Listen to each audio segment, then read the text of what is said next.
पवनी तालुक्यातील 30,000 शेतकरी मदतीच्या प्रतीक्षेत 15 कोटी मंजूर, पण पदरात काहीच नाही. भंडारा जिल्ह्यातील पवनी तालुक्यात अतिवृष्टीमुळे पिकांचे अतोनात नुकसान झाले होते. निसर्गाच्या कोपाने बळीराजा पूर्णपणे कोलमडून गेला होता आणि त्यानंतर प्रशासनाकडून पंचनामे पूर्ण करण्यात आले आणि मदतीची आकडेवारी समोर आली आणि त्यानुसार तालुक्यातील तब्बल 31,290 शेतकरी या आसमानी संकटाचे बळी ठरले.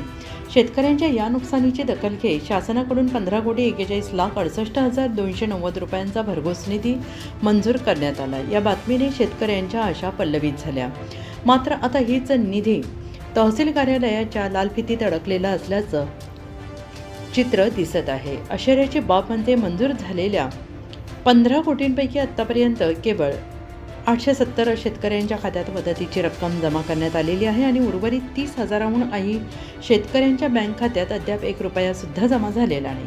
खरीप हंगाम तोंडावर असताना किंवा पुढील मशागतीसाठी पैशांची गरज असताना तहसील कार्यालयाकडून होत असलेला हा विलंब शेतकऱ्यांसाठी संतापजनक ठरतो आहे.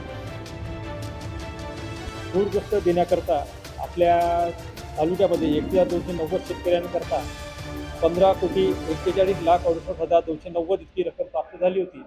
त्याच्यापैकी 870 शेतकऱ्याच्या खात्यामध्ये रक्कम जमा करण्यात आलेली आहे. उर्वरित रक्कम या 1 आठवड्यामध्ये आम्ही सगळ्या शेतकऱ्याच्या खात्यामध्ये जमा करणार आहोत. त्याच्याकरता आम्हाला अतिरिक्त मनुष्यबळ लावावं लागतं. अतिरिक्त मनुष्यबळ आणि इतर काम करून शेतकऱ्याच्या खात्यामध्ये रक्कम जमा करतो.